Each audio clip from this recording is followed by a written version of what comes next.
Good morning friends. இன்றைக்கி வந்து மார்கழி 13 ஓகேங்களா. சண்டே விளக்கேற்றியாச்சு. என்னென்னா இன்றைக்கி கொஞ்சம் ரொம்ப தூக்கம் அப்படியே சொக்குது.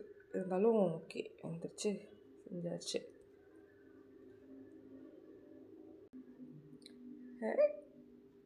இல்லை ஓ சாமி, ஆக்சுவலாக இன்றைக்கி நல்லா குளிர்றதுக்குள்ளே இருக்குது.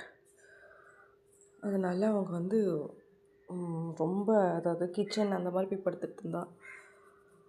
அதனால் இன்றைக்கி அவளுக்கு வந்து ஃபேனில் ஆஃப் பண்ணிவிட்டு ஒரு மேட்டு கொடுத்தா என்னென்ன பண்ணி வச்சுருக்கா பாருங்க. அம்மா தூக்கமாடா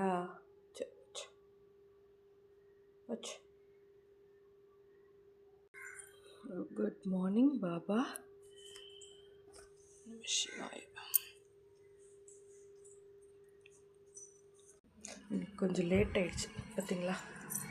டைம் 6:05. அப்பா சூப்பராக இருக்குங்க, செம்மையாக இருக்குது. இந்த குளிருக்கும் ஹெல்த்து தான் கொஞ்சம் கண்ட்ரோல் ஆக மாட்டேங்குது. அதான் ஒரு நாள் ஒரு மாதிரி இருக்குது டிஃப்ரெண்ட்டாக. நம்ம சுடு தண்ணி குடிச்சிட்டு அப்படியே கொஞ்சம் இன்றைக்கி வந்து சிம்பிளாக எதுனா பார்த்து டிஃபன் இட்லி ஊற்றிக்கலாம். அது என்னன்றது பசங்க எந்திரிச்சதுக்கு தான் கேட்குறோம். ஓகேங்களா. தேங்க்யூ, பாய்.